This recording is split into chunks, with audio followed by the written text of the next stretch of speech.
இன்றைக்கு நாம் தேவனிடத்துல எந்த அளவுக்கு வளர்ந்திருக்கிறோம், எந்த அளவு நம்ம வளர்ந்திருக்கிறோம் என்கிற ஒரு கருத்தை மையமாக கொண்டு உங்களுடைய மத்தியில பேச இருக்கிறேன். நம்ம எங்க இருந்தாலும் வளர்ச்சி என்பது ரொம்ப ரொம்ப முக்கியம். ஒரு சிறு குழந்தை பிறந்ததிலிருந்து வளரணும். ஒரு பிள்ளை 1ஆம் வகுப்பிலிருந்து படித்து 12 படிக்கணும், அப்புறம் காலேஜ் படிக்கணும். ஒரு வேலையில சேர்றோம், அந்த வேலையில ஒரு சாதாரண வேலையில சேர்றோம், அதற்கு பிறகு உயர்வு வந்து வந்து ஒரு நல்ல நிலைமைக்கு வருகிறோம். ஒரு கஷ்டப்பட்டு வாழுறோம், கொஞ்ச நாள் கழிச்சு நம்முடைய நிலைமை மாறி ஒரு வீடையெல்லாம் கட்டி ஒரு நல்லா இருக்கிறோம். இது வாழ்க்கையிலே உயர்கிறத ஒரு நிலைமை என்பது கண்டிப்பான ஒன்று. அல்லேலூயா. அதுக்கு நம்ம எல்லாரும் முயற்சி செய்கிறோம். நம்முடைய வாழ்க்கையில முன்னேற வேண்டும் என்று, அல்ல நம்முடைய பிள்ளைகள் முன்னேற வேண்டும் என்றெல்லாம் நம்ம ரொம்ப முயற்சி செய்கிறோம். சரியான ஒரு காரியம்தான். அதே போல ஆவிக்குரிய வாழ்க்கையிலும் நாம் வளர வேண்டும். அல்லேலூயா, அல்லேலூயா.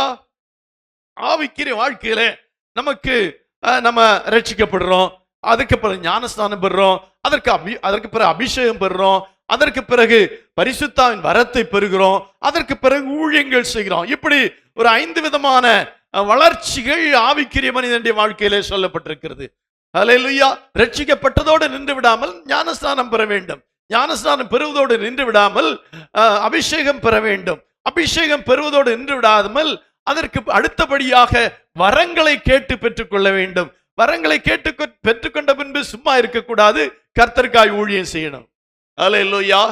இந்த 5 விதமான அந்த வாழ்க்கை, அந்த ஆவிக்குரிய வாழ்க்கையின் தரங்கள் அல்ல ஆவிக்குரிய வாழ்க்கையின் உயர்வுகள் பெருகிக்கொண்டே போகிறதா இருக்கிறது. அல்லேலூயா, அல்லேலூயா. அதை போல நாம் இன்றைக்கு கொண்டிருக்கிறதான ஒரு பக்தி என்று சொல்லுகிற ஒரு காரியம். அல்லேலூயா. நமக்கெல்லாம் பக்தி இருக்கு. அல்லேலூயா. இந்த பக்தி 5 விதமான உயர்வுகளை கொண்டதாக இருக்கிறது. 5 விதமான பக்தி, அதாவது first standard, second standard, third standard, fourth standard, fifth standard. அதாவது ரட்சிப்பு, ஞானஸ்நானம், அபிஷேகம், வரங்கள், ஊழியங்கள் என்று இருப்பதை போல 5 ஸ்டேஜஸ் இருக்கிறது. நமக்கெல்லாம் பக்தி இருக்கிறது. எத்தனை பேர் பக்தி இருக்கிறது? கிறிஸ்தவங்க பக்தின்னு சொன்னா அது என்னமோ நினைக்கிறாங்க. வேதம் தான் பக்தியை பத்தி அருமையாய் சொல்லி இருக்கிறது. அல்லேலூயா. பக்தி என்றால் என்ன? Loyal, passion, love. அல்லேலூயா. என்று சொன்னால் விசுவாசம், ஆர்வம், அன்பு, இதுதான் பக்தி. அல்லேலூயா. கடவுள் மேலே ஒரு ஆர்வம், ஒரு ஒரு ஒரு அன்பு, ஒரு நம்பிக்கை உண்டாகிறது தான் பக்தியின் துவக்கம். அல்லேலூயா. எல்லாரும் நம்ம பல பல பல நம்பிக்கையில இதுக்கு முன்னாக வாழ்ந்திருக்கலாம், அல்லது கிறிஸ்தவ குடும்பத்திலே வளர்ந்திருக்கலாம், பிறந்திருக்கலாம், வளர்ந்திருக்கலாம். ஆனால் இந்த பக்தி என்று சொல்லுகிறது சற்று வித்தியாசமான ஒன்று. இந்த அநேகர் கிறிஸ்தவர்களாக இருக்கிறார்கள். இந்தியாவிலே 2% கிறிஸ்தவர்கள் இருக்கிறார்கள் என்று சொல்லுகிறார்கள். ஆனால் அவர்களுக்கெல்லாம் பக்தி இருக்கிறது என்றால் இல்லை, இல்லை. அவர்கள் பேர் கிறிஸ்தவர்களாக இருக்கிறார்கள். பேருக்கு ஒரு கிறிஸ்தவ பேரை வைத்திருக்கிறார்கள். பேருக்கு எப்போதாவது ஆலயத்துக்கு செல்வார்கள். இது பக்தி அல்ல. பக்தி என்று சொன்னால் தான் நம்புகிற அந்த கடவுள் மேலே ஒரு ஆர்வம், அந்த கடவுள் மேலே ஒரு அன்பு, அந்த கடவுள் மேலே ஒரு விசுவாசம். இந்த 3 சேர்ந்ததுதான் பக்தியை என்று சொல்லுகிறோம். அல்லேலூயா, அல்லேலூயா. அடுத்தபடியாக பயபக்தி என்று சொல்லுகிறோம். இதெல்லாம் வேதத்திலே சொல்லப்பட்டதைத்தான் சொல்லுகிறேன். முதல்ல பக்தி, இரண்டாவது பயபக்தி. பயபக்தி அது the second stage. இரண்டாவது ஸ்டெப் பயபக்தி. அல்லேலூயா.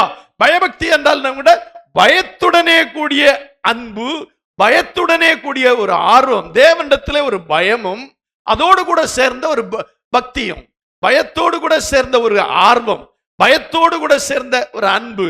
முதல்ல நம்ம ஆண்டவரை ஏற்றுக்கொள்ளும் போது பயத்தோடு ஏற்றுக்கொள்ளுகிறது இல்ல.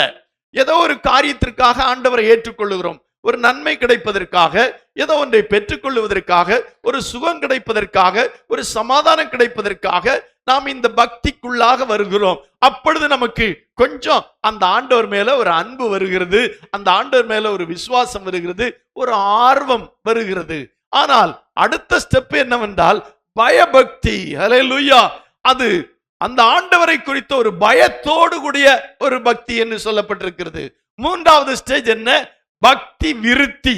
நாம் அடைந்திருக்கிற அந்த பக்தியிலே விருத்தி அடைவது. அல்லேலூயா.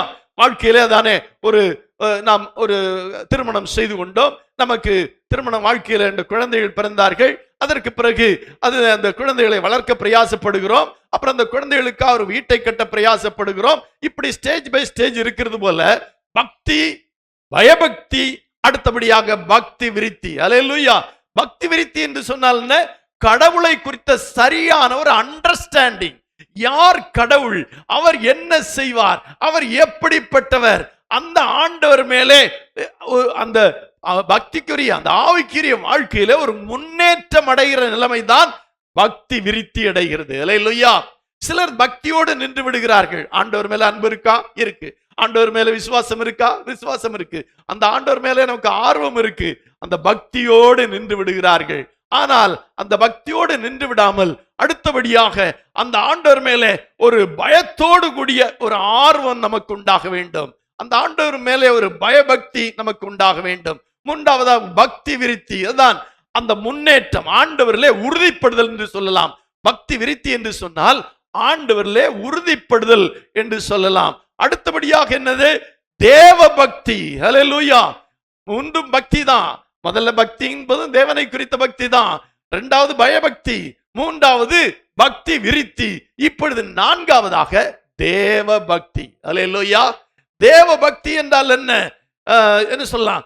அந்த தேவ பக்தியுடையவன் அடையாளம் என்னவென்றால் அந்த ஆண்டவர் மேல விடாத ஒரு தாகம், விடாத ஒரு நிறைய அன்பு, அந்த ஆண்டவர் மேல அன்பு செலுத்துதல். இன்னும் சொல்ல போனா அந்த ஆண்டவரோடு, அந்த ஆண்டவருடைய வார்த்தையோடு அதிகமான நேரத்தை செலவிடுகிற ஒரு அனுபவம் தான் என்னது? தேவ பக்தி. அல்லேலூயா. அந்த ஆண்டவருக்காக சில காரியங்களை செய்வது, அந்த ஆண்டவருடைய அதிகமான நேரங்களை செலவிடுவது, அந்த ஆண்டவருடைய அந்த ஆவிக்குரிய வாழ்க்கையிலே ஒரு ஆர்வம் உண்டாகி இன்னும் முன்னேற துடிக்கிறது. அதுதான் தேவ பக்தி. கடைசியாக பக்தி வைராக்கியம். அல்லேலூயா. பக்தி வைராக்கியம் என்றால் என்ன? ஒரு பெரும் ஆர்வம், தேவனுக்கு அடுத்த காரியங்களே ஒரு உறுதி, செயல்படுத்தியே தீர்வது என்று ஒருவருக்குள்ளும் மன உறுதி. இப்படி எல்லாம் அதற்கு விவரணங்கள் சொல்லப்பட்டிருக்கிறது. இந்த பக்தி என்றால் என்ன? பயபக்தி என்றால் என்ன? பக்தி விருத்தி என்றால் என்ன? தேவ பக்தி என்றால் என்ன? பக்தி வைராக்கியம் என்றால் என்ன? இதெல்லாம் வேத வார்த்தைகள். இந்த வேதத்திலே சொல்லப்பட்டிருக்கு. நம்ம வாசித்திருக்கிறோமா? எங்கேயோ வாஸ்த மாதிரி ஒரு ஞாபகம் வருது. பக்தி வாசித்திருக்கிறோம், பயபக்தி ஆமா எங்கேயோ வாசித்திருக்கிறோம், பக்தி விருத்தி அடையணும் எங்கேயோ வாசித்திருக்கிறோம், எங்கேயோ வாஸ்த ஞாபகம் இருக்கிறதா? யோசித்து பாருங்க. அல்லேலூயா. இன்னைக்கு இந்த 5 ஸ்டேஜை குறித்து, இந்த 5 நிலைமைகளை குறித்து நம்ம கொஞ்சம் பார்க்க போகிறோம். அல்லேலூயா. அல்லேலூயா. இந்த பக்தி உடையவன் என்ன செய்வான்? கொலேசியர் எழுவும் 3ஆம் அதிகாரம் 16ஆம் வசனத்திலே வாசிக்கலாம். கொலேசியர் 3ஆம் அதிகாரம் 16ஆம் வசனம். கிறிஸ்துவின் வசனம் உங்களுக்குள்ளே சகல ஞானத்தோடும் பரிபூரணமாக வாசமாய் இருப்பதாக, சங்கீதங்களினாலும் கீர்த்தனைகளினாலும் ஞான பாட்டுகளினாலும் ஒருவருக்கொருவர் போதித்து புத்தி சொல்லிக் கொண்டு உங்கள் இருதயத்திலே கர்த்தரை பக்தியுடன் பாடி, உங்கள் இருதயத்திலே கர்த்தரை பக்தியுடன் பாடுகிறது.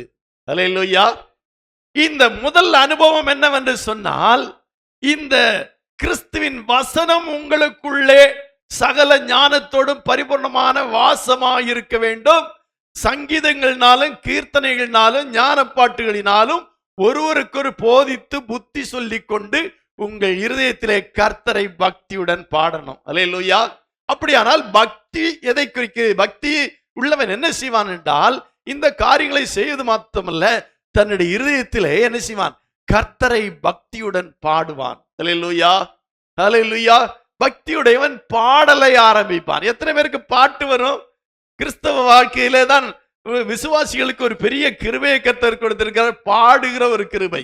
என்றால் பாடினால் சந்தோஷம் வரும், அல்ல சந்தோஷமா இருக்கிறவன் பாடுவான். அல்லேலூயா.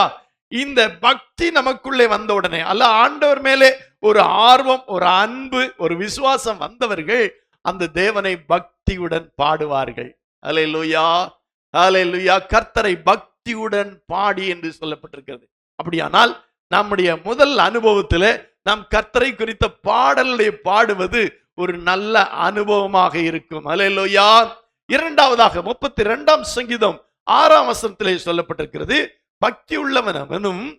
32ஆம் சங்கீதம் 6ஆம் வசனம். இதற்காக சகாயம் கிடைக்கும் காலத்தில் பக்தி உள்ளவன் எவனும் உம்மை நோக்கி விண்ணப்பம் செய்வான். பக்தி உள்ளவனுக்கு இரண்டாவது அடையாளம் என்ன தெரியுமா? இங்கே சொல்லப்பட்டிருக்கிறது, பக்தி உள்ளவன் எவனும் உம்மை நோக்கி என்ன செய்வான்? விண்ணப்பம் செய்வான், ஜெபம் பண்ணுவான். அல்லேலூயா. பக்தி இந்த அனுபவத்திற்குள்ளே வந்த உடனே நமக்கு பாடல் நம்முடைய உள்ளத்துல வரும். தெரியாதவங்க கூட பாடுவாங்க. பாட தெரியாதவங்க கூட சபையில சில வீடியோ எல்லாம் பார்க்கிறோம். வயசான சில பாட்டிமார்கள், வயசான சில தாத்தாமார்கள் பாடுகிறார்கள் ஆங்காங்கே. நம்ம எங்க வீட்டுக்கு 2 வாரத்துக்கு ஒரு முறை என்று நினைக்கிறேன் ஒரு ஐயா வருவாங்க. ஆச்சரியமா இருக்கும். தெரு தெருவா ஆண்டோடைய பாட்டை பாடுறாங்க. கால் சரியா நடக்க முடியாது, காலில் பெரிய காயம் இருக்கிறது. அவர் அந்த தெரு தெருவாக ஆண்டோடைய பாட்டையே பாடிட்டு போவாங்க. கேட்கறதுக்கு ஆச்சரியமா இருக்கும், கேட்கறதுக்கு சந்தோஷமா இருக்கும். நாங்க அவரை அழைத்து ஒரு சின்ன தொகையை அவருக்கு கொடுப்போம். ஏன்னா அவர் ஆண்டோடைய பாட்டை அப்படி பாடுறாரு. அல்லேலூயா. ஆமா, அவர் என்ன செய்யறாரு? அலுமினிய பாத்திரங்கள் அடைக்கிறது, ஏதாவது உடைஞ்சா ஓட்டுறது, அந்த மாதிரி வேலையை செஞ்சுட்டு அந்த மாதிரி அந்த தெரு தெருவா பாடிட்டே போறாரு. அல்லேலூயா. அப்போ தேவனிடத்திலே நமக்கு ஒரு அன்பு ஆர்வம் வந்து விட்டால் நாம் பாடுவோம்.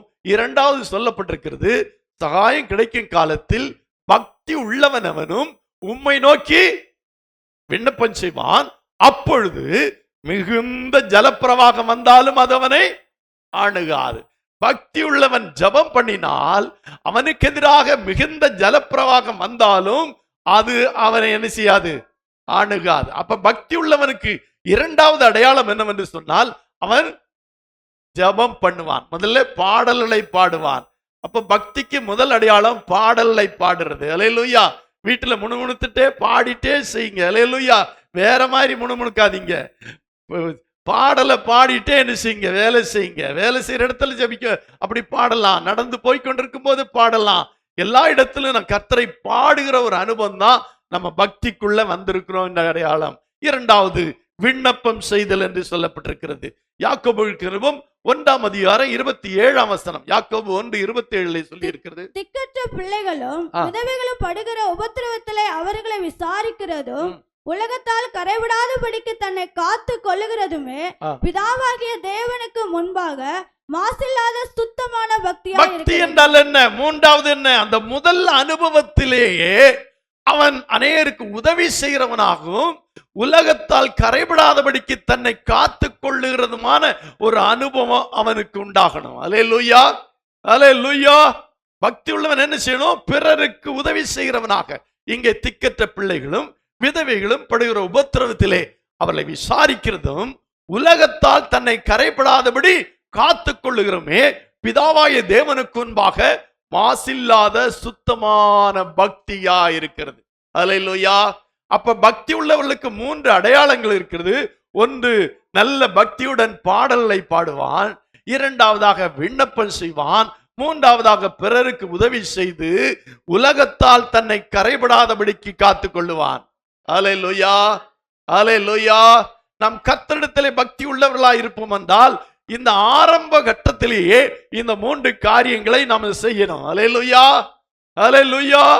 ஆரம்ப கட்டத்திலே ஆண்டவருக்குள்ள இப்போ புதுசா வந்திருக்கிறோம், இப்பதான் ஆண்டவருக்குள்ள வர்றேன்னா நீங்க ஆண்டவருடைய பாடலை பாட ஆரம்பிங்க. உங்களுக்கு மனதிலே சந்தோஷம் உண்டாகும், கவலைகள் நீங்கி போகும், சமாதானம் கிடைக்கும். அதனாலதான் சொல்லப்படுது பாடல்களை பாடணும். இரண்டாவதாக ஜெபம் பண்ணணும். பக்தி உள்ளவனும் ஜெபம் பண்ணுவான், விண்ணப்பம் பண்ணுவான். மூன்றாவதாக பக்தி உள்ளவன் மற்றவர்களுக்கு உதவி செய்கிறவனாகவும் தன்னை கரைபடாதபடி காத்து கொள்ளுகிறவனுமா இருப்பான். அல்லேலூயா. இந்த முதல் ஸ்டேஜ்ல இந்த அனுபவம் உங்களுக்கு வந்துச்சா? வரல. ஏன் கேட்கிறான்? 5வது ஸ்டேஜுக்கு போயிட்டோன்னு சொல்றவங்களுக்கு கூட இது வரல. அல்லேலூயா. ஆனா இந்த முதல் ஸ்டேஜ்ல ஆண்டவருக்குள்ள புதிதாய் வந்த உடனே உங்களுக்கு இந்த 3 அனுபவங்களும் கண்டிப்பாக இருக்க வேண்டும். இது ஆவிக்குரிய மனிதனுடைய அடிப்படை தகுதியாக இருக்கிறது. அல்லேலூயா. அல்லேலூயா. நம்முடைய தேவனுக்கு ஒரு பேர் உண்டு. அது என்னவென்றால் ஆதியாகமத்தின் புத்தகம் 31:42-43 ஆதியாகமம் 31:42-43 விதமாய் சொல்லி இருக்கிறது. என் பிதாவின் தேவனாகிய ஆபிரகாமின் தேவனும் ஈசாக்கின் பயபக்திக்குரியவரும் என்னோடு இராமற் போனார். ஈசாக்கின் பயபக்திக்கு உரியவர் நம்முடைய தேவன். பக்திக்கு மாத்திரமல்ல, பயபக்திக்கு உரியவர் என்று சொல்லப்பட்டிருக்கிறது. அவர் பயபக்திக்குரிய தேவன். நம்முடைய தேவன் பயபக்திக்குரிய தேவனாயிருக்கிறார். அல்லேலூயா. நம்முடைய தேவன் பயபக்திக்குரியவராக இருக்கிறார். அல்லேலூயா. இந்த பயபக்தியுடையவன் என்ன செய்வான்? 5ஆம் சங்கீதம் 7ஆம் வசனத்தை வாசிக்கலாம். 5ஆம் சங்கீதம் 7ஆம் வசனம்.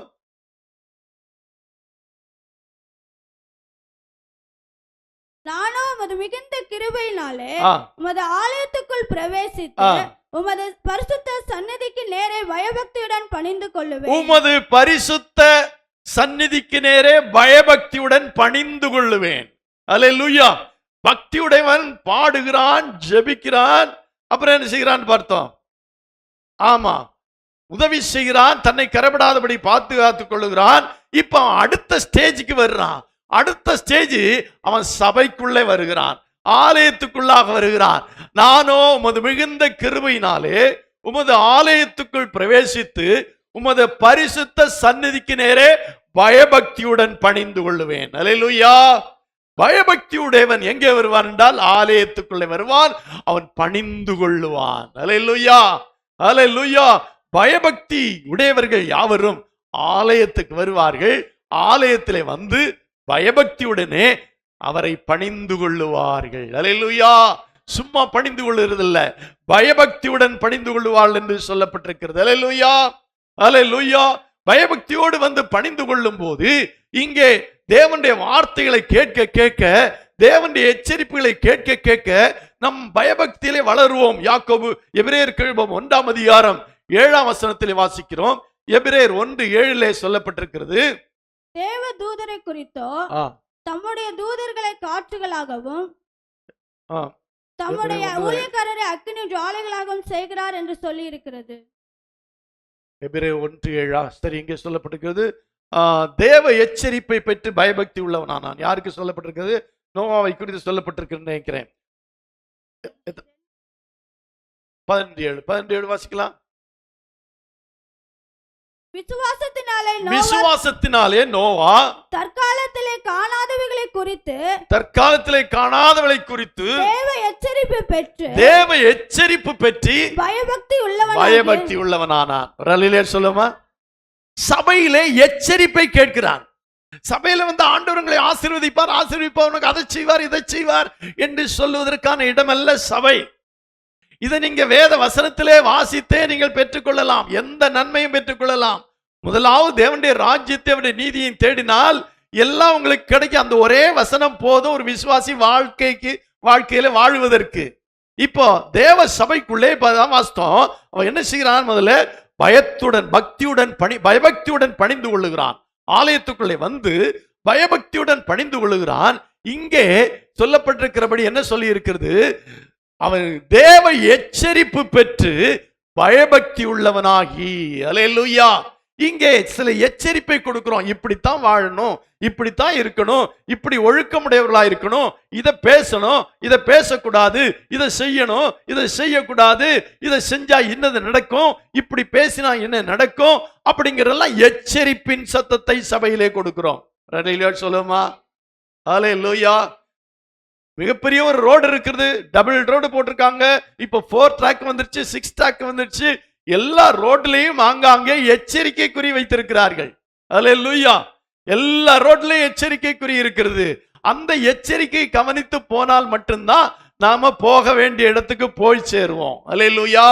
எச்சரிக்கை கவனிக்காமல் சென்றால் அந்த இடத்தை சென்று சேர்வது கடினம். அதை போலத்தான் ஆவிக்குரிய வாழ்க்கையில நாம் வந்துவிட்டோம்.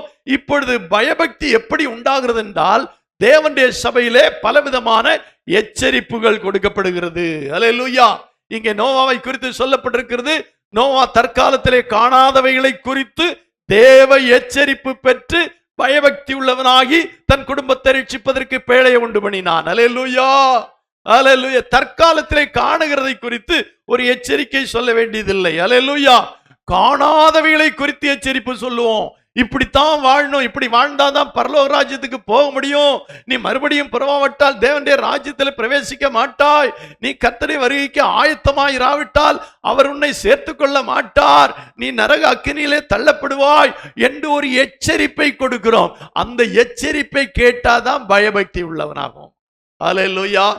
நோவாவை அப்படிதான் தற்காலத்திலே காணாதவைகளை குறித்து எச்சரிப்பை பெற்று பயபக்தி உள்ளவனானான். அல்லேலூயா, அல்லேலூயா. சபையிலே அப்படிதான் நடந்ததையோ நடந்துகிட்டு இருக்கிறதையோ குறித்து எச்சரிப்பு இல்லை, வரும் காலங்களை குறித்து எச்சரிப்பு தான் நமக்கு புதிய ஏற்பாட்டுல நிறைய கொடுக்கப்பட்டிருக்கிறது.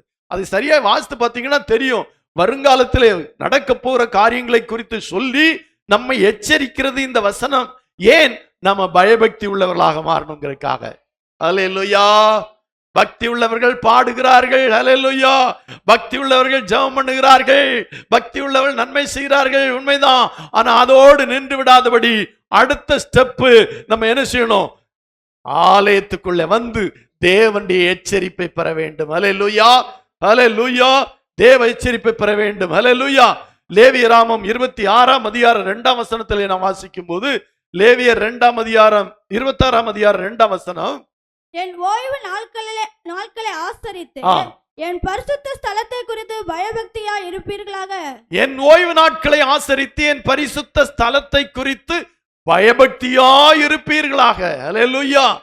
இந்த ஓய்வு நாளை தேவன் நமக்கு கொடுத்துக்கிற அந்த ஓய்வு நாளை நம்ம கண்டிப்பா ஆசரிக்க வேண்டியது அவசியமாயிருக்கிற அந்த நாளிலே வேதம் சொல்லி சொந்த பேச்சை கூட பேசக்கூடாது, நம்ம எந்த வேலையும் செய்யக்கூடாது என்றெல்லாம் சொல்லி இருக்கிறது. அல்லேலூயா. இந்த ஓய்வு நாளை நம்ம கண்டிப்பா ஆசரிக்கணும். தயவு செய்து தேவனுடைய பிள்ளை இடத்துல நான் கேட்டுக்கொள்ளுகிறது தான், அந்த இந்த ஓய்வு நாளிலே தேவனை ஆராதிக்க அந்த நாளிலே வேறு எந்த வேலையும் நம்ம வச்சுக்கிட கூடாது. ஒரு வேளை நம்ம கம்பெனியில வேலை செய்யறோம், நமக்கு ஒரு ஷிஃப்ட் வந்துருச்சு, ஒன்றும் பண்ண முடியாது, இப்ப எல்லாம் வேலைக்கு போகாம இருக்க முடியாது. அதை தவிர நம்ம வேற எந்த காரியத்திலையும் என்கேஜ் ஆயிடக்கூடாது. வேற எந்த காரியத்திலையும் நம்ம போய் அந்த ஓய்வு நாளை ஆசரிக்காமல் இருந்து விடக்கூடாது. என் ஓய்வு நாளை ஆசரித்து என் பரிசுத்த ஸ்தலத்தை குறித்து பயபக்தியாயிருப்பீர்களாக. அல்லேலூயா. பரிசுத்த ஸ்தலமாகிய தேவனுடைய ஆலயத்தை குறித்து ஒரு பயபக்தி நமக்கு இருக்கணும். இந்த ஆலயத்துக்குள்ள நம்ம எப்படி உள்ள வரணும், எப்படி உட்கார்ந்து இருக்கணும், எப்படி வசனத்தை கேட்கணும், எப்படி பயபக்தியுடன் கர்த்தரை பாடணும், கர்த்தருக்கு முன்பதாக நம் பயபக்தியா இருக்க வேண்டும் என்பதை குறித்தான் பரிசுத்த ஸ்தலத்தை குறித்த பயபக்தியா இருக்கணும். அல்லேலூயா.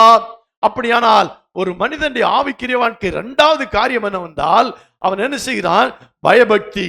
அந்த பயபக்தியுடைய முதல் காரியம் என்ன? அவன் பயத்தோடு கர்த்தரை பயபக்தியோடு கர்த்தரை பணிந்து கொள்ளுகிறான். இரண்டாவதாக தேவனுடைய அந்த ஓய்வு நாளை ஆசரித்து பயபக்தியாக பரிசுத்த ஸ்தலத்திலே இருக்கிறான். அல்லேலூயா, அல்லேலூயா.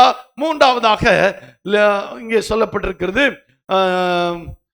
வெளிப்படுத்தின விசேஷம் 11ஆம் அதிகாரம் 18ஆம் வசனத்தை வாசிப்போம். வெளிப்படுத்தின விசேஷம் 11ஆம் அதிகாரம் 18ஆம் வசனம்.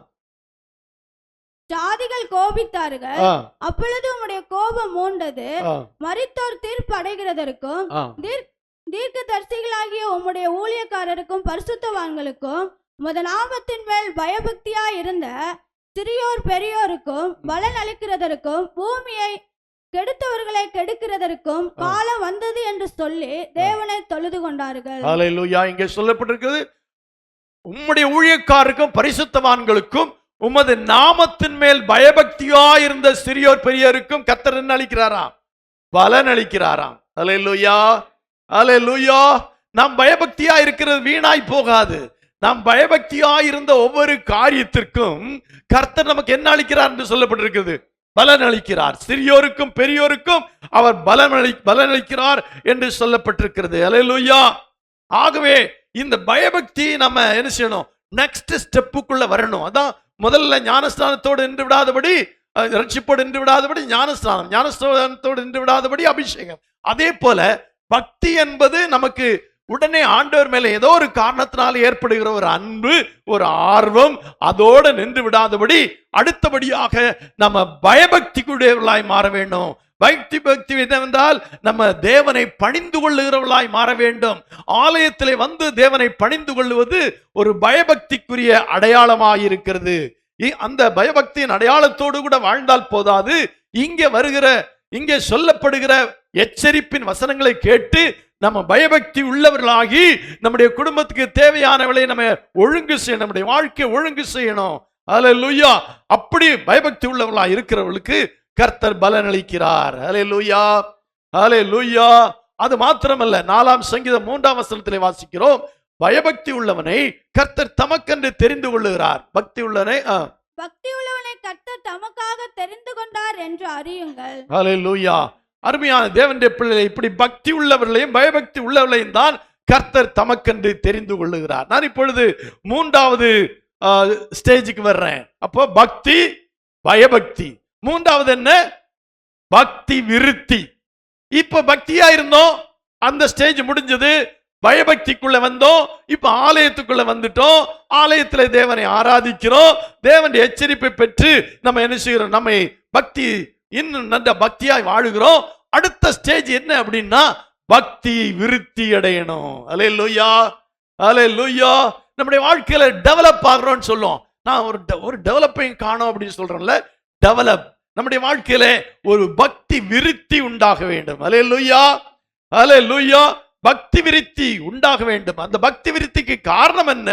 1 கொரிந்தியர் 8ஆம் அதிகாரம் 1ஆம் வசனம் வாசிக்கலாம். 1 கொரிந்தியர் 8ஆம் அதிகாரம் 1ஆம் வசனம். விக்கிரகங்களுக்கு படைக்கப்பட்டவைகளை குறித்த விஷயத்தில் நாம் எல்லாருக்கும் அறிவு உண்டென்று நமக்கு தெரியுமே. அறிவு இருமாப்பை உண்டாக்கும், அன்போ பக்தி விருத்தியை உண்டாக்கும். சொல்லுமா? இந்த 3வது நிலைமைக்குள்ள நம்ம வரணும். பக்தி விருத்தி. நல்லா புரிஞ்சுக்கோங்க. பக்தி, பயபக்தி, 3வதாக பக்தி, பயபக்தி, பக்தி விருத்தி. முதல்ல பக்தி விருத்தி சொன்னோம். பக்தி, பயபக்தி, 3வதாக பக்தி விருத்தி அடையணும். இந்த பக்தியில விருத்தி அடைகிறது. இந்த பக்தி விருத்தி அடைகிறதுக்கு என்ன செய்யணும் அப்படின்னு சொன்னா, இங்க சொல்லு, அன்போ பக்தி விருத்தியை உண்டாகும். அல்லேலூயா. அன்பு நமக்கு பயபக்தி இல்ல, பக்தி விருத்தியை உண்டாக்கும். அதாவது அந்த ஆவிக்குரிய வாழ்க்கையில ஒரு டெவலப்மெண்ட் நமக்கு உண்டாகிறதுக்கு ஒரு அடையாளம் என்ன தெரியுமா? அன்பு. அல்லேலூயா. பக்தி விருத்தி உடையவர்களாய் மாறணும். 3வது ஸ்டேஜுக்கு நீங்க வரணும் அப்படின்னா, அன்புள்ளவர்களாய் காணப்பட வேண்டும். அன்பு நம்முடைய வாழ்க்கையில காணப்பட வேண்டும். அன்பில்லாதவன் தேவனை அறியான் என்று சொல்லப்பட்டிருக்கிறது. அன்பு சகலவற்றை தாங்கும், சகலவற்றை சகிக்கும். அல்லேலூயா. அன்புதான் பக்தி விருத்தியை உண்டாக்கும். அப்ப நீங்க பக்தி விருத்தி உடையவர்களாக அந்த 3வது ஸ்டேஜுக்கு நீங்க வரணும் அப்படின்னா, உங்களுக்கு என்ன இருக்கணும்? அன்பு இருக்கணும். அல்லேலூயா, அல்லேலூயா. 3வது ஸ்டேஜ் பக்தி விருத்தி. அந்த 3வது பக்தி விருத்தி உண்டாவதற்கு நாம் அன்புடையவர்களாய் மாற வேண்டும். நம்ம அன்புள்ளவர்களாய் இருக்க வேண்டும். அன்புதான் பக்தி விருத்தியை உண்டாக்கும். அல்லேலூயா. அன்புதான் நம்முடைய பக்தியை விருத்தியடைய செய்யும் என்று சொல்லப்பட்டிருக்கிறது. அல்லேலூயா. எபேசியர் 4ஆம் அதிகாரம் 16ஆம் வசனத்திலே வாசிக்கும் போது, எபேசியர் 4:16 சொல்லப்பட்டிருக்கிறது, அவராலே சரீரம் முழுதும் அதற்கு உதவியா இருக்கிற சகல கணுக்களினாலும் இசையாய் கூட்டி இணைக்கப்பட்டு ஒவ்வொரு அவயவமும் தன் தன் அளவுக்கு தக்கதாய் கிரியை செய்கிறபடியே அது அன்பினாலே தனக்கு பக்தி விருத்தி உண்டாக்குறதற்கு ஏதுவாக சரீர வளர்ச்சி உண்டாக்குறது. இப்போ அன்பினாலே தனக்கு பக்தி விருத்தி உண்டாக்குகிறதற்கு ஏதுவாக. அல்லேலூயா. அப்போ ஒரு மனுஷன் அந்த 3வது ஸ்டேஜ் பக்தி விருத்தி அப்படிங்கிற ஒரு ஸ்டேஜுக்கு வரணும் அப்படின்னா நமக்கு என்ன தேவை? அன்பு. அன்பினாலே தனக்கு பக்தி விருத்தி உண்டாகிறது. அல்லேலூயா. நீங்க இந்த 5 காரியத்தை சொன்ன உடனே நீங்க உட்கார்ந்து கொஞ்சம் யோசிக்கணும், நான் எந்த ஸ்டேஜில் இருக்கிறேன்? இன்னும் பக்தியில தான் பக்தியுடையவனா இருக்கிறேனா, இல்ல பயபக்தியுடையவனா இருக்கிறேனா, இல்ல பக்தி விருத்தியுடையவனாய் வந்திருக்கிறேனா? 3வது ஸ்டேஜ், 3ஆம் வகுப்பு அப்படிங்கிறதே பக்தி விருத்தி தான். அல்லேலூயா. அந்த பக்தி விருத்திக்கு முதல் அடையாளம் அவன் அன்புள்ளவனாய் காணப்படுவான். அல்ல, அன்புள்ளவனாய் இருந்தால் மட்டும்தான் அவனுக்கு பக்தி விருத்தி உண்டாகும். அல்லேலூயா, அல்லேலூயா. நம்மளே எத்தனை பேர் அன்புள்ளவர்களாய் இருக்கிறோம்? ஒரு அல்லேலூயா சொல்லுமா? எங்க அப்பா, எவ்வளவு பேராவது இருக்கிறீங்க அன்பு? அல்லேலூயா. சரி, இங்க சொல்லப்பட்டிருக்க அன்பு பக்தி விருத்தியை உண்டாக்கும். 2வதாக எது பக்தி விருத்தியை உண்டாக்கும் என்று சொன்னால், 1 கொரிந்தியர் 14ஆம் அதிகாரம் 3ஆம் வசனம். 1 கொரிந்தியர் 14ஆம் அதிகாரம் 3ஆம் வசனத்தை வாசிக்கலாம். தீர்க்க தரிசனம் சொல்லுகிறவனோ ஆ, மனுஷருக்கு பக்தி விருத்தியும் ஆ. புத்தியும் ஆறுதலும் உடையத்தக்கதாக பேசுகிறான். தீர்க்க தரிசனம் சொல்லுகிறவனோ மனுஷருக்கு பக்தி விருத்தியும் புத்தியும் ஆறுதலும் உண்டாகத்தக்கதாக பேசுகிறான். அல்லேலூயா. மனுஷருக்கு பக்தி விருத்தி எதனாலே உண்டாகும் என்றால் தீர்க்க தரிசனங்கள். அல்லேலூயா. தீர்க்கமாய் உரைக்கிற வசனங்கள். அல்லேலூயா. திஷ்டாந்தரமாக அல்லது திடமாக மிகவும் உறுதியாக சொல்லப்படுகிற வசனங்கள் தீர்க்க தரிசனங்கள். அல்லது தீர்க்க தரிசன வரத்தை கொண்டு தீர்க்க தரிசனமாய் சொல்லுகிறதும் உண்டு. இந்த வேத வசனங்கள் அனைத்தும் தீர்க்க தரிசனம் என்றும் சொல்லப்பட்டிருக்கிறது. அதாவது வசனத்தை தீர்க்க தரிசனமாக சொல்லுகிறதுனாலே மனுஷனுக்கு என்ன உண்டாகும்? பக்தி விருத்தி உண்டாகும். அல்லேலூயா. அல்லேலூயா. பக்தி விருத்தி அன்பினாலே உண்டாகிறது, தீர்க்க தரிசனத்தினாலே உண்டாகிறது. அடுத்த வசனத்தை வாசிக்கலாம். 4ஆம் வசனம். அந்நிய பாஷையில் பேசுகிறவன் அந்நிய பாஷையில் பேசுகிறவன் தனக்கே பக்தி விருத்தி உண்டாக தனக்கே பக்தி விருத்தி உண்டாக பேசுகிறான். அல்லேலூயா சொல்லுமா. பக்தி விருத்தி உண்டாகணும்னா நம்ம எதுல பேசணும்? அந்நிய பாஷையில பேசணும். அல்லேலூயா. ஆமா, பெந்தெக்கோஸ்தே அனுபவம் பெற்றவர்கள் எல்லாம் அந்நிய பாஷையில பேசுகிறார்கள். அப்படி அந்நிய பாஷையில பேசும்போது அவன் தனக்கே பக்தி விருத்தி உண்டாக பேசுகிறான். அல்லேலூயா.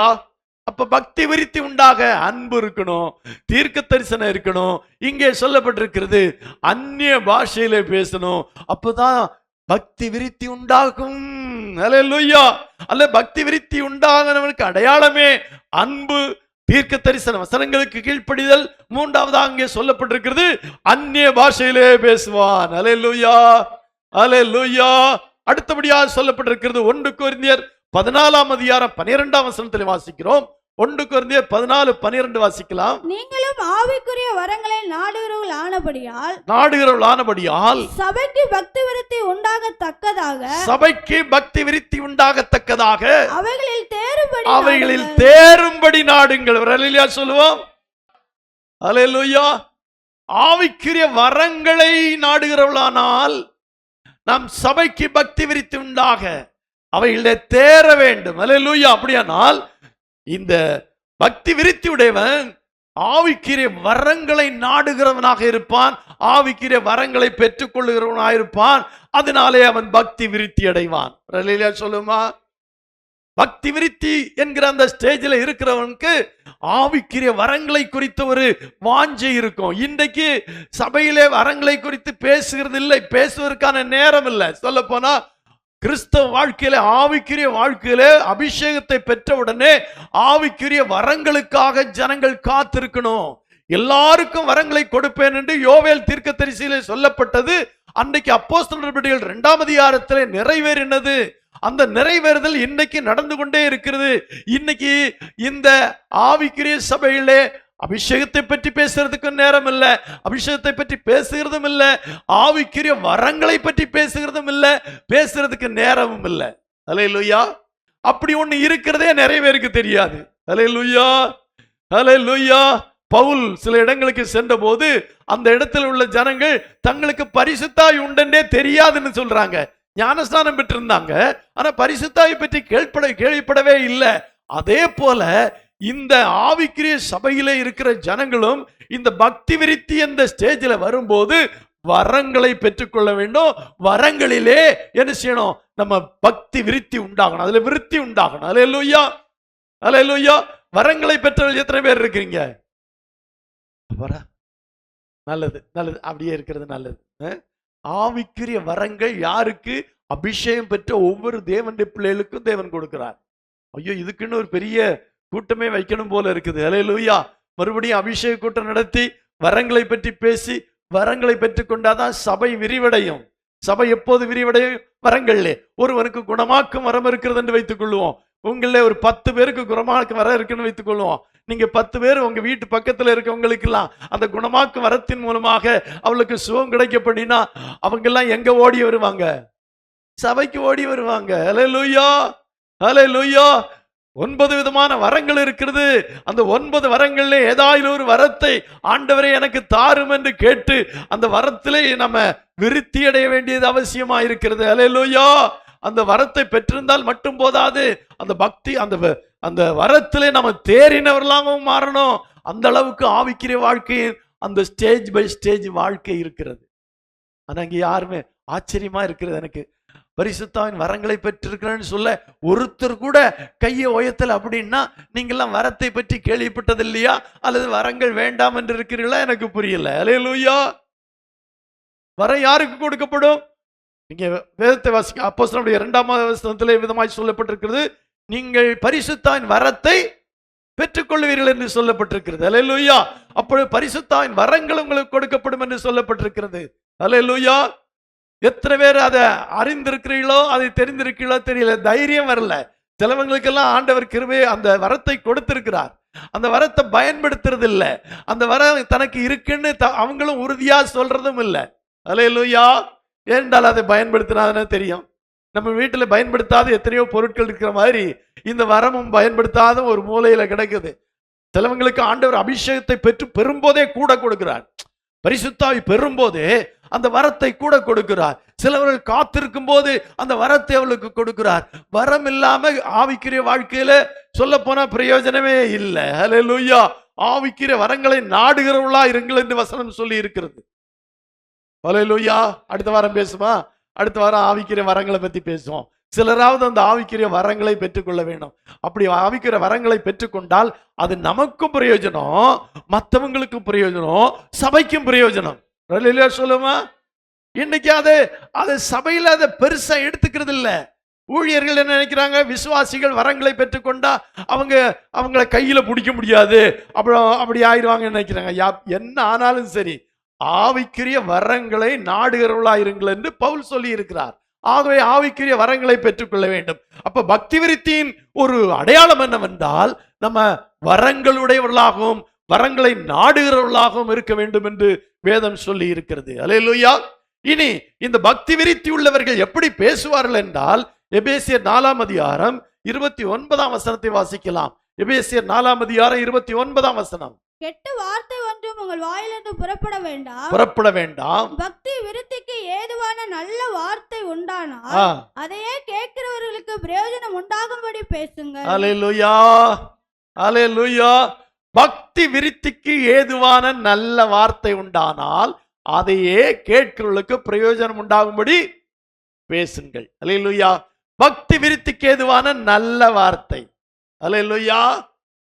அப்ப பக்தி விருத்திக்கு எதிரான வார்த்தை கெட்ட வார்த்தை. இங்க சொல்லப்படும் கெட்ட வார்த்தை ஒன்றும் உங்கள் வாயிலிருந்து புறப்பட வேண்டாம். பக்தி விருத்திக்கு ஏதுவான நல்ல வார்த்தை உண்டானால் அதையே கேட்கிறவர்களுக்கு பிரயோஜனம் உண்டாகும்படி பேசுங்கள். அப்படியானால் பக்தி விருத்தி உள்ளவர்கள் நல்ல வார்த்தையை தான் பேசுவாங்க, கெட்ட வார்த்தை வரவே வராது. அல்லேலூயா. 3ஆவது ஸ்டேஜ்ல நீங்க இருக்கிறீங்க அப்படின்னா, அப்படி நீங்க உறுதியா நினைச்சிருந்தீங்கன்னா உங்க வாயிலிருந்து என்ன வார்த்தை வரக்கூடாது?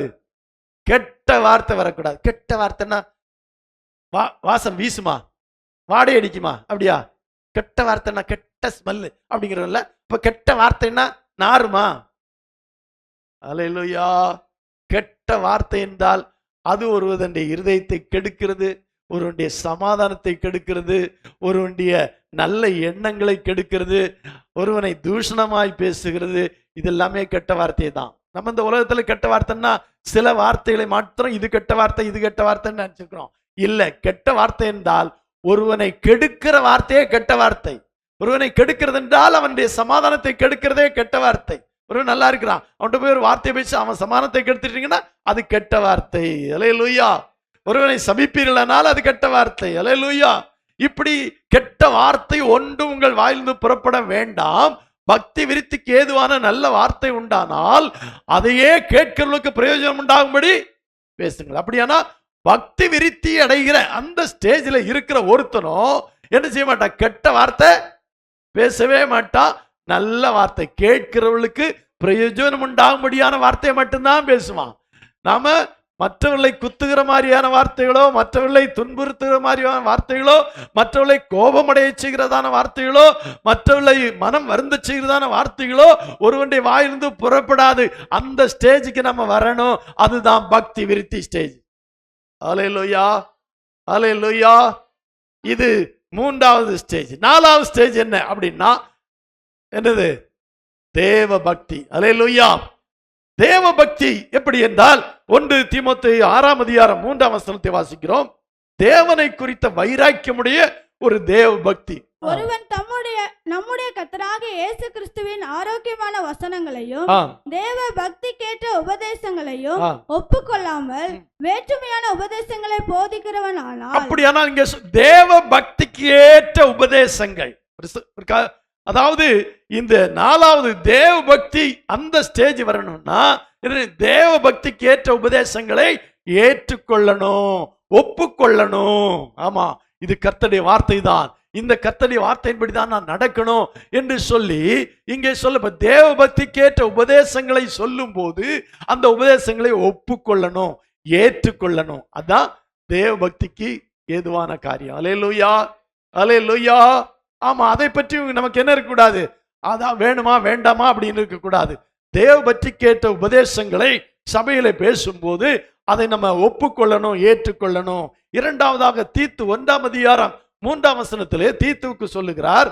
தீத்து 1ஆம் அதிகாரம் 3ஆம் வசனத்திலே, பொய்யுரையாத தேவன் ஆதிகாலம் முதல் நித்திய ஜீவனை குறித்து வாக்குத்தத்தம் பண்ணி அதை குறித்த நம்பிக்கையை பற்றி தேவ பக்திக்கு ஏதுவான சத்தியத்தை அறிகிற அறிவும் விசுவாசமும் தேவனால் தெரிந்து கொள்ளப்பட்டவர்களுக்கு உண்டாகும். தேவ பக்திக்கு ஏதுவான சத்தியத்தை அறிகிற அறிவு விசுவாசமும் தேவனால் தெரிந்து கொள்ளப்பட்டவர்களுக்கு உண்டாகும்படி என்று சொல்லப்பட்டது. முதல்ல சொன்ன உபதேசம், தேவபக்திக்கு எடுத்த உபதேசங்களை ஒப்புக்கொள்ளணும்.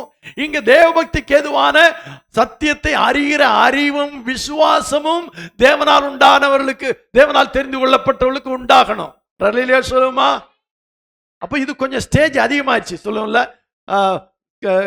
என்ன சொல்லுவோம், முதல்ல பிரைமரி ஸ்கூலு, அப்புறம் ஹை ஸ்கூலு, அப்புறம் காலேஜ், அப்புறம் காலேஜில் பிஜி, யூஜி, பிஜின்னு இருக்கு. இப்படியெல்லாம் போற மாதிரி இந்த தேவபக்தி என்கிறது 4வது கட்டம். இந்த 4வது கட்டத்தில் இருக்கிறவன் தேவனுடைய பக்திக்கு ஏதுவான உபதேசங்களை ஏற்றுக்கொள்ளுவான். 2வது தேவபக்திக்கு சத்தியத்தை அறிகிற அறிவை அவன் உடையவனாக காணப்படுவான். 3வதாக அங்கு 1 தீமோத்தேயு 4ஆம் அதிகாரம் 7ஆம் வசனத்தில் வாசிப்போம். 1 தீமோத்தேயு 4ஆம் அதிகாரம் 7ஆம் வசனம், சீர்கேடும் கிளவிகள் பேச்சுமா இருக்கிற கட்டு கதைகளுக்கு விலகி தேவ பக்திக்கு ஏதுவாக முயற்சி பண்ணு. தேவ பக்திக்கு ஏதுவாக முயற்சி பண்ணு. தேவ பக்திக்கு ஏதுவாக ஒரு மனுஷன் முயற்சி பண்ணணும், இல்லாட்டி தேவ பக்தி கிடைக்காது.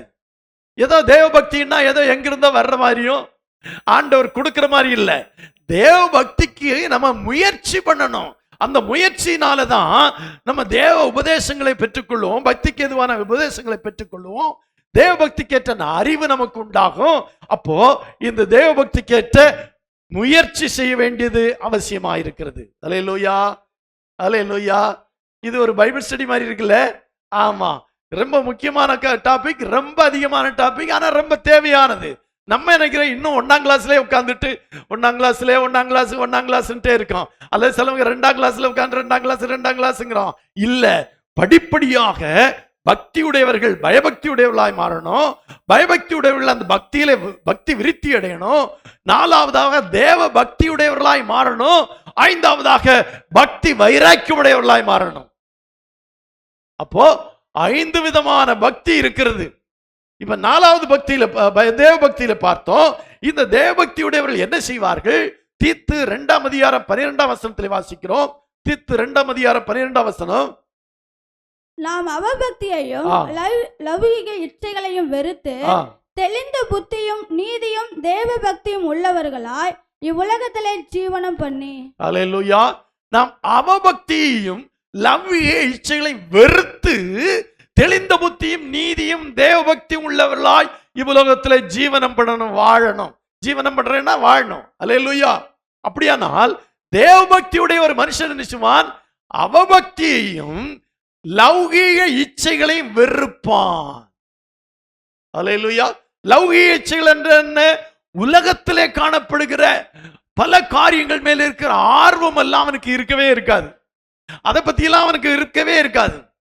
அவனுக்கு என்ன உண்டு?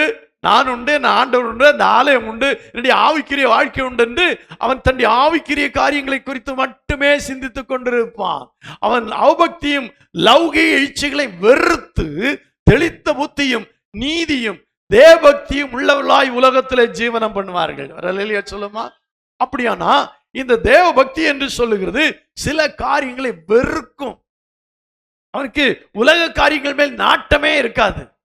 அவனுக்கு எப்போதும் பைபிள், எப்போதும் ஆலயம், எப்போதும் ஆண்டவர், எப்போதும் ஆவிக்குரிய சிந்தை. உலக சிந்தையெல்லாம் வெறுத்து விடுவான். அல்லேலூயா. உலகத்திலே மனுஷனை சந்தோஷத்துக்குள்ளாக்கக்கூடிய ஏராளமான காரியங்கள் இருக்கு, அதன் மேல அவனுக்கு நாட்டமே இருக்காது. அதையெல்லாம் வெறுத்து விட்டு என்ன செய்வான்? தெளிந்த புத்தியும் நீதியும் தேவபக்தி உள்ளவனாய் இந்த உலகத்திலே ஜீவனம் பண்ணுவான். அல்லேலூயா. அப்போ அப்படின்னா என்ன அர்த்தம்? சில காரியங்களை அவன் வெறுப்பான், சில காரியங்களை அவன் என்ன செய்வான்? விட்டு ஓடுவான். 1 தீமோத்தேயு 6:11 வாசிப்போம். 1 தீமோத்தேயு 6:11. தேவனுடைய மனுஷனே, நீயோ தேவனுடைய மனுஷனே, இவைகளை விட்டு ஓடி நீதியையும் தேவ பக்தியையும் விசுவாசத்தையும் அன்பையும் பொறுமையும் சாந்த குணத்தையும் அடையும்படி நாடு. வசனம் என்ன சொல்லுது? நீயோ தேவனுடைய மனுஷனே, இவைகளை விட்டு ஓடி நீதியையும் தேவ பக்தியையும் விசுவாசத்தையும் அன்பையும் பொறுமையையும் சாந்த குணத்தை அடையும்படி நாடு. அல்லேலூயா, அல்லேலூயா. அப்படின்னா இவைகளை விட்டு ஓடி நீ நீதியை தேவபக்தியை அடையும்படி நாடணும். அல்லேலூயா. இப்ப முதல்ல சில காரியங்களை வெறுப்பான்னு சொன்னேன். லௌகீக காரியங்களை எல்லாம் வெறுப்பான், சில காரியங்களை விட்டு ஓடிடுவான். அதான் சொல்லப்பட்டிருக்கு, நீயோ தேவனுடைய மனுஷனே, இவைகளை விட்டு ஓடி நீதியையும் தேவபக்தியையும் விசுவாசத்தையும் அன்பையும் பொறுமையும் சாந்த குணத்தையும் அடையும்படி நாடு. அல்லேலூயா. இப்ப நம்ம இதெல்லாம் பேசல. எது? நீதி, விசுவாசம், அன்பு, சாந்த குணம், இதெல்லாம் பேசல. நீயோ தேவனுடைய மனுஷனே, இவைகளை விட்டு ஓடி தேவபக்தியை அடையும்படி நாடு. அப்போ தேவபக்தி என்றால் சில காரியங்களை விட்டு நம்ம ஓடணும். அது மேலே சொல்லப்பட்டிருக்கு. 1 தீமோத்தேயு 6:7 நீங்க வாசிக்கும் போது என்னென்ன காரியங்களை விட்டு ஓடணும் அப்படின்னு சொல்லி இருக்குது. அப்படியானால் தேவபக்தியுடைய மனுஷன் உலகத்தின் சில காரியங்களை விட்டு ஓடியே ஓடிடுவான். சொல்லுமா? அல்லேலூயா, அல்லேலூயா. அடுத்தபடியாக இந்த தேவபக்தியுடைய மனுஷன் என்ன செய்வான் தெரியுமா? யாக்கோபுக்கு நிருபம் 1:26. யாக்கோபு 1:26. உங்களில் ஒருவன் தன் நாவை அடக்காமல் நாவை அடக்காமல் தன் இருதயத்தை வஞ்சித்து தன்னை தேவ பக்தி உள்ளவன் என்று எண்ணினார், தன்னை தேவபக்தி உள்ளவன் என்று எண்ணினால் அவனுடைய தேவ பக்தி வீணாயிருக்கும். அவனுடைய தேவபக்தி வீணாயிருக்கும். அப்படின்னா என்ன அர்த்தம்? நாவை அடக்காதவர்கள் தேவபக்தி உடையவர்கள் அல்ல. அல்லேலூயா. உங்களில் ஒருவன் தன் நாவை அடக்காமல், நான் பக்தி, எனக்கு பக்தி இருக்கு, எனக்கு பயம் இருக்கு, நான் ஆவிக்குரியவன் என்று சொன்னானா அது வேஸ்ட். அதான் இதனுடைய அர்த்தம். உங்களில் ஒருவன் தன் நாவை அடக்காமல் தன் இருதயத்தை வஞ்சித்து தன்னை தேவபக்தி உள்ளவன் என்று எண்ணினால் அவனுடைய தேவபக்தி வீணாயிருக்கும். அப்படின்னா என்ன அர்த்தம்? தேவபக்தியுடைய மனுஷன் நாவை அடக்குவான். அவன் வாயிலிருந்து அவ்வளவு எளிதா ஒரு வார்த்தையே வந்துராது. தேவையான வார்த்தைகள் மட்டும், நல்ல வார்த்தைகள் மட்டும் வர்றவன் தான் தேவபக்தி உடையவன். நான் சொல்லலைங்க, வேதம் சொல்லி இருக்கு. அல்லேலூயா. சிலவங்க வஞ்சிச்சிருக்கான். எனக்கு நான் ஆண்டவருக்கு எனக்கு நான் ரொம்ப ஆவிக்குரியவங்க, ரொம்ப பயபக்திக்குரியவங்க, ரொம்ப இப்படி அப்படிமாங்க. ஆனா வாயை கேட்டா வாயிலிருந்து வர்றதெல்லாம் எப்படி இருக்கும்? ஐயோ, கேட்கவே முடியாது. குத்தும், வெட்டும், தாய்க்கும், என்னவெல்லாம் அது செய்யும். அல்லது தேவையற்ற வார்த்தைகளா இருக்கும், அசிங்கமான வார்த்தைகளா இருக்கும். ஆனா இங்கே சொல்லப்பட்டிருக்கிறது, ஒருவன் தன் நாவை அடக்காமல் தன் இருதயத்தை வஞ்சித்து தன்னை தேவபக்தி உள்ளவன் என்று எண்ணினால் அவனுடைய தேவபக்தி. அப்படின்னா எவனாவது நாவை அடக்காம இருக்கிறான்னா அவன் தன் இருதயத்தை அவனே வஞ்சிக்கிறான்னு அர்த்தம். நீ பேசு, அதெல்லாம் ஒண்ணு இல்லை. இது ஒரு இது வந்தா பேசத்தான் செய்வாங்க, பேசாமலாம் இருப்பாங்க. ஒரு கோபம் வந்தா பேசத்தான் செய்வாங்க அப்படின்னு எல்லாம் சொல்றாங்க. பாத்தீங்களா? தங்களையே வஞ்சித்துக் கொள்ளுகிறார்கள். இது ஒன்றும் பெரிய பாவம் இல்லை, இது ஒன்றும் கெட்ட வார்த்தை இல்லை, இது ஒன்றும் கோபத்துல சொன்னது இல்லை, இதெல்லாம் சாதாரணமாக தான் சொல்லுது அப்படின்னு நினைக்கிறாங்க பாருங்க. அவங்க தங்களையே வஞ்சிக்கிறார்கள். அவர்கள் தங்களை தேவபக்தி உள்ளவன் என்று எண்ணுகிறார்கள். இல்லை, அது தேவபக்தி அல்ல. தேவபக்தி உள்ளவன் தன் நாவை அடக்குவான். விசேஷமா லேடிஸ், ஆம்பளைகள் வாயிலிருந்து அவ்வளவு சீக்கிரம் ஒரு வார்த்தை வராது. ஆனா பொம்பளைங்க வாயிலிருந்து வரும் பாருங்க வார்த்தைகள். அல்லேலூயா. அப்படியே குத்தி இந்த பக்கம் குத்தி அந்த பக்கம் வந்துடுற மாதிரி இருக்கும். சில நேரம் அப்படியே மைண்ட அப்படியே என்ன பண்ணிரும் வார்த்தை. தயவு சொல்றேன், நீங்க தேவ பக்தி உள்ளவர்களா இருந்தா கண்டிப்பா உங்க நாவை அடக்குவீங்க. இல்லாட்டி உங்களுக்கு தேவ பக்தியே இல்லைன்னு அர்த்தம். அதான் இந்த வேதம் சொல்லி இருக்கு, நான் சொல்லல. அல்லேலூயா. அடுத்தபடியாக இந்த தேவ பக்தி உடையவன் என்ன செய்வான் என்றால், அதே 1 தீமோத்தேயு 6:6 வாசிப்போம். போதுமென்கிற மனதுடனே கூடிய தேவ பக்தியே மிகுந்த ஆதாயம். போதுமென்கிற மனது அவனுக்கு இருக்கும், அதுதான் தேவ பக்தி. அல்லேலூயா, அல்லேலூயா. ஒரு தேவ பக்தியுடைய மனுஷனுக்கு எனக்கு இது போதும், கடவுள் கொடுத்திருக்கிறாரு, இது போதுங்க, இதை வச்சு நான் சந்தோஷமா வாழ்றேன், போதும் என்கிற மனது இருக்கும். அதுதான் தேவ பக்திக்கு இன்னொரு அடையாளம். அல்லேலூயா. அது பத்தாது, இது பத்தாது, எவ்வளவு இருந்தாலும் பத்தாது, எனக்கு இது பத்தாது, அது பத்தாது அப்படின்னா நமக்கு என்ன இல்லைன்னு அர்த்தம்? தேவ பக்தியே இல்லைன்னு அர்த்தம். இங்கே சொல்லப்படும் போதும் என்கிற மனதுடனே கூடிய தேவ பக்தியே மிகுந்த ஆதாயம். அல்லேலூயா. நிறைய ஒரு 2-3 வாரம் சொல்ல வேண்டிய சேர்த்து ஒரே வாரத்தில் சொல்றேன்னு நினைக்கிறேன். ஆனா இது எல்லாம் ஒன்னா சொன்னாதான் நல்லா இருக்கும். எத்தனை வகுப்பு இருக்கு, எத்தனை ஸ்டாண்டர்ட் இருக்கு, இப்படி சொல்லுவோமே. ஆவிக்குரிய வாழ்க்கையில எத்தனை ஸ்டாண்டர்ட் இருக்கு? 5. இப்படி வச்சுக்கோ. 5. 1 பக்தி, இன்னொன்னு பயபக்தி, இன்னொன்னு பக்தி விருத்தி, இன்னொன்னு தேவ பக்தி, அடுத்தபடியாக பக்தி வைராக்கியம். அல்லேலூயா, அல்லேலூயா. யோவான் 2:17 யோவான் 2:17 சொல்லப்பட்டிருக்கிறது. 1 யோவான் 2:17 நினைக்கிறேன். இல்ல, யோவான் 2:17 தான். யோவான் 2:17. அப்பொழுது உம்முடைய வீட்டை குறித்து ஆமா அடுத்த ஸ்டேஜுக்கு போறான். அடுத்த ஸ்டேஜுக்கு அவன் போகும்போது அவனுக்கு தேவனுடைய வீட்டை குறித்த ஒரு வைராக்கியம். அதுதான் பக்தி வைராக்கியம். பக்தி வைராக்கியம் ஒருத்தனுக்கு இருக்குன்னா எதை பற்றி இருக்குன்னு தெரியுமா? தேவனுடைய வீட்டை பற்றி, தேவனுடைய சபையை பற்றி ஒரு பக்தி வைராக்கியம். இது என்னுடைய சபை, இது என்னுடைய சபை, இது எனக்கு உயிர் தந்த சபை, இது என்னை மீட்டு கொண்ட சபை, இது என்னை வழி நடத்துகிற சபை, இது எனக்காய் ஜெபிக்கிற சபை, இது எனக்கு உதவுகிற சபை, இது எனக்கு ஆலோசனை கொடுக்கிற சபை. இந்த சபையின் மேல ஒரு வைராக்கியம். அல்லேலூயா, அல்லேலூயா. எல்லாம் போய் கடைசியில எங்க கொண்டு தன்னுடைய பக்தியை வைராக்கியமாய் காட்டுறான் தெரியுமா? உம்முடைய வீட்டை குறித்து, தேவனுடைய வீடு, தேவனுடைய சபை, தேவனுடைய சபையை குறித்து உண்டான பக்தி வைராக்கியம். அல்லேலூயா, அல்லேலூயா. இரண்டாவதாக 2 கொரிந்தியர் 7:7 வாசிக்கலாம். 2 கொரிந்தியர் 7:7.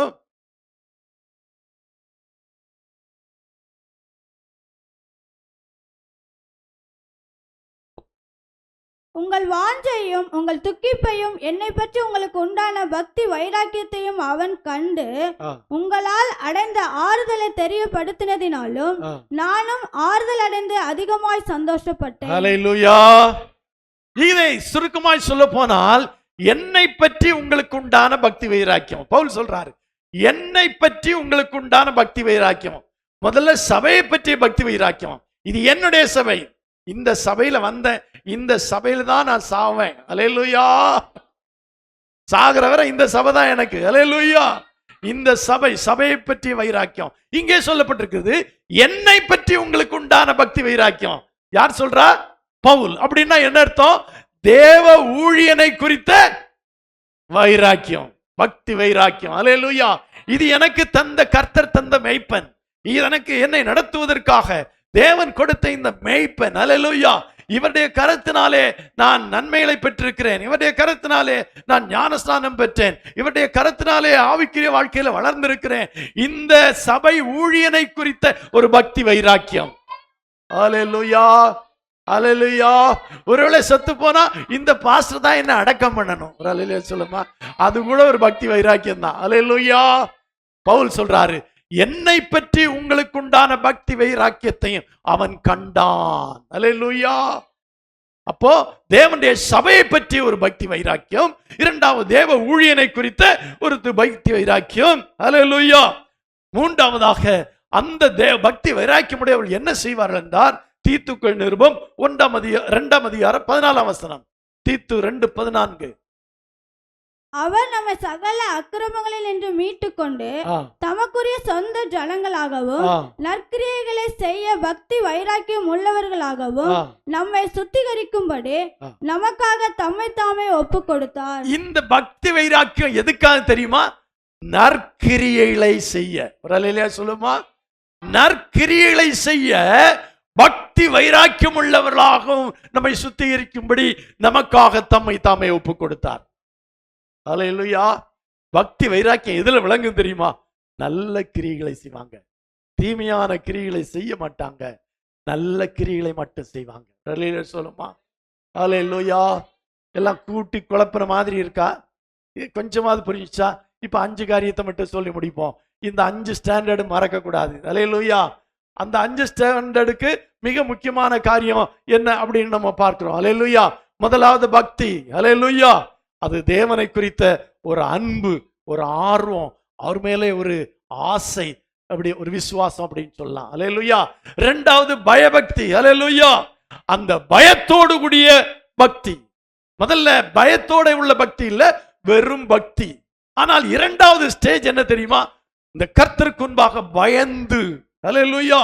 பயந்து அந்த பயத்தோடு கூடிய ஒரு பக்தி. அல்லேலூயா. மூன்றாவது பக்தி விருத்தி. பக்தி விருத்தி என்றால் என்ன?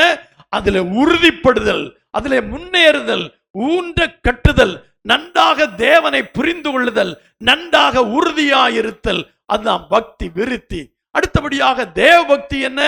இந்த தேவனோடு கூட அதிகமான நேரத்தை செலவழித்து இந்த தேவ பக்திக்கேற்றான உபதேசங்களை ஏற்றுக்கொண்டு சில வெறுக்க வேண்டிய காரியங்களை வெறுத்து, விட்டுவிட வேண்டிய காரியங்களை விட்டு, நாவை அடக்கி போதும் என்கிற மனதோடு கூட வாழ்கிறது தான் தேவ பக்தி. அல்லேலூயா. கடைசியாக பக்தி வைராக்கியம். அல்லேலூயா. ஒன்று சபையை குறித்த பக்தி வைராக்கியம், இரண்டாவது ஊழியக்காரனை குறித்த பக்தி வைராக்கியம், மூன்றாவதாக நற்கிரியைகளை செய்வதற்கான ஒரு பக்தி வைராக்கியம், கடைசியாக 2 ராஜாக்கள் புஸ்தகம் 10 அதிகாரம் 16 வசனத்திலே 2 ராஜாக்கள் 10 அதிகாரம் 16 வசனத்திலே வாசிக்கிறோம். நீ என்னோட கூட வந்து கர்த்தருக்காக எனக்கு இருக்கிற பக்தி வைராக்கியத்தை பார் என்றான். எனக்கு இருக்கிற பக்தி வைராக்கியத்தை பார். அதாவது நமக்கு இருக்கிற பக்தி வைராக்கியம் பிறருக்கு தெரிகிற அளவுக்கு இருக்கணும். அல்லேலூயா சொல்லுமா. அல்லேலூயா. நம்ம எந்த அளவுக்கு பக்தி வைராக்கியமா இருக்கிறோம். இப்ப நீங்க எந்த ஸ்டாண்டர்ட்ல இருக்கீங்க? முடிச்சிட்டேன், டைம் முடிக்கணும்ல. எந்த ஸ்டாண்டர்ட்ல இருக்கீங்க? 5 ஸ்டாண்டர்ட். 5 ஸ்டாண்டர்ட்.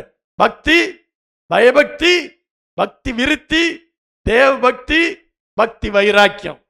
நீங்க எதுல இருக்கீங்க? எந்த ஸ்டேஜ்ல இருக்கிறீங்க? உங்களால ஏதாவது நிதானிக்க முடியுதா? என்னமோ சொன்னீங்க பாஸ்டர், நானும் கேட்டுட்டே இருந்தேன் பாஸ்டர், எனக்கு அவ்வளவா புரியல பாஸ்டர். புரியணுங்கிற எண்ணத்தோட வந்திருந்தா புரியும். ஆவியானவர் தானே இதெல்லாம் சொல்றார். ரொம்ப முக்கியமான காரியம். இந்த 5 ஸ்டாண்டர்ட் இருக்கு. நீங்க இந்த எந்த ஸ்டாண்டர்ட்ல இருக்குன்னு நீங்க முடிவு பண்ணிக்கொள்ளுங்க. எந்த ஸ்டாண்டர்ட்ல இருக்கீங்களோ உடனடியாக அடுத்த ஸ்டாண்டர்டுக்கு போக முயற்சி பண்ணுங்க.